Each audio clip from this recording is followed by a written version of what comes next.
Words mean when it's listened with much value. In valuing few words from our very chief guest today, may I invite to the lectern Sir Mohammad Sharifdeen Inshaf, who is the CEO and the founder of Pebbles Academy, who is also reading Masters in Business Administration at the University of South Eastern Sri Lanka and holds a Bachelor's of Arts with honours in Accountancy and Finance at the University of Northampton, UK. Sir, may I humbly welcome you to the lectern.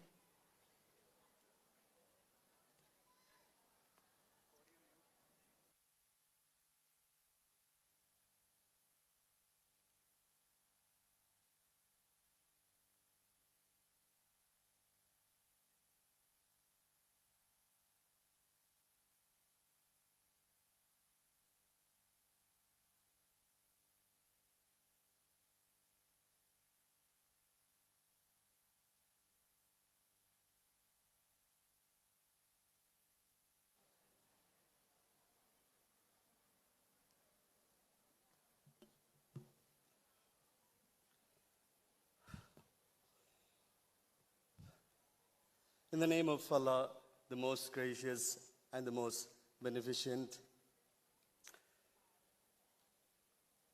I would like to extend my humblest peace upon you all. First of all, I would like to extend my heartfelt thanks to the chairman of Wisdom International School, Sheikh MHM Fauza, for inviting me for this event. I've been limited with 4 minutes of speech. So I'm going to talk about 3 things today. Number 1, the power of subconscious mind. Why some are successful in life? Why are so confident in certain things, while some are so unsuccessful? Well, there is an answer. The scientists have shown us there are 2 sections in our brain. One is conscious mind and the other one is subconscious mind. The conscious mind is now you are looking at me and focusing and trying to understand what I'm trying to say. So your conscious mind is working. On the other hand, the subconscious mind of our brain, which is almost responsible for 95% of our daily decision making, is basically our habitual things. For example, let's say you have a child, 5-year-old, he's cycling on a daily basis. So he takes a cycle and he goes on and cycle fluently. Let's say we have, we drive. After a couple of years, we don't look for things like paying like detailed attention. We take the key, turn the ignition on, and drive the car without thinking about anything. Let's take the mothers. When they cook a particular meal, they don't think much. They just do it. Because it is in their habitual thing. So, why is it important to focus on subconscious mind, particularly on children? Now, let's say you buy a bicycle for your child, and that is the first day that you give the bicycle to that child and ask him to ride it. The child might not do it, and he might fall. And if you say, no, that is the end of it, and that will be the end of that child cycling. But you keep on motivating it. They fall and they rise, and you keep on telling them, well, you can do it, and you keep on practicing it, and they become expert of that. This is applicable in everything that a child does in their life. Whether it can be education or the subjects that they learn in school, or maybe a speech they deliver here, or maybe a dance, or maybe an event that they take part. We have a duty to make our children that they can do anything. So for that, we have to train our children's subconscious mind that they can do it. How do we do it? How do we make children to believe whatever they touch or whatever they start, that they can do it? You have to regularly practice their brain, telling them, as a parent, as a teacher, as educators, we have a duty to tell each and every child on a daily basis to train their brain that they can do it, and make them to say, I can do it, and they will become winners and successful people in life. Now, I'm moving to the second point about children. Now, only children, they believe that they can do anything. And we, as parents, need to support them and need to understand that each child is unique. They are special. It may not be always the grades that they get in their school.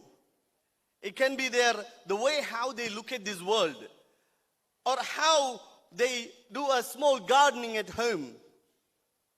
So it is our duty to make sure that each child is looked at separately and uniquely, so that they become unique achievers in their life. Now I'm moving to the very last point, the final point, and the most important one. I would like to just remind a popular quote by an American author, Benjamin Franklin, once said, "Tell me, I forget. Teach me, I may remember. Involve me, I will learn." So, here is an important point. Let's take a teacher in a classroom where a teacher comes in and tell all the statistics and theoretical points and leave the classroom. Do you think that child will remember those points forever? No. They need involvement. Maybe the child might remember that for a short period of time, but it will leave their memory like how the breeze passes by.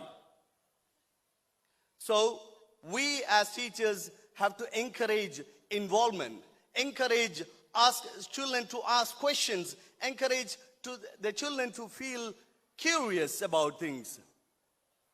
And we have our guest from Germany. Germany is a great example of how the education system is.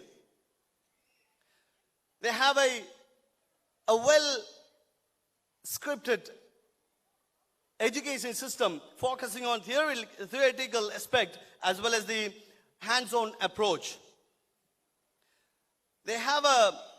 Germany has a highly skilled workforce, the best highly skilled workforce in the world, which is adaptable to any situation.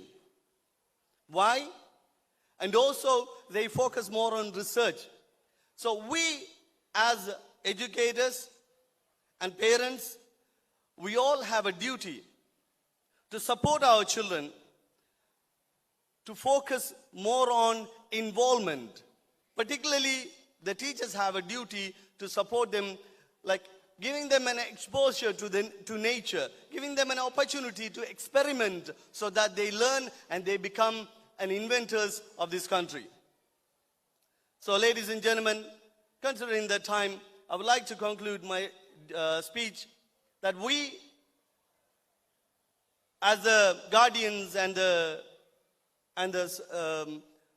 school, we all have a duty, and the history will be judged by what we do to the children now on a daily basis. Thank you very much for the opportunity. Thank you.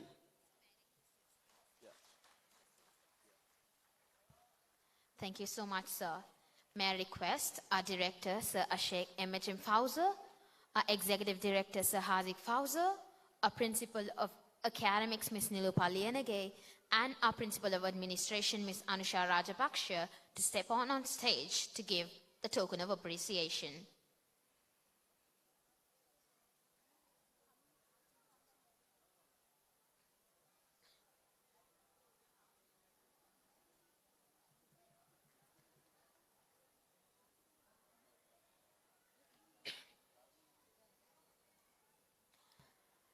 So, indeed, as you said, the history lies on how our parents and guardians lead and leave us towards a society. Dear parents and audience, can we give a huge round of applause for our dear chief guest for valuing his time in spending his valuable time with us this evening. Thank you, sir, and thank you, ma'am.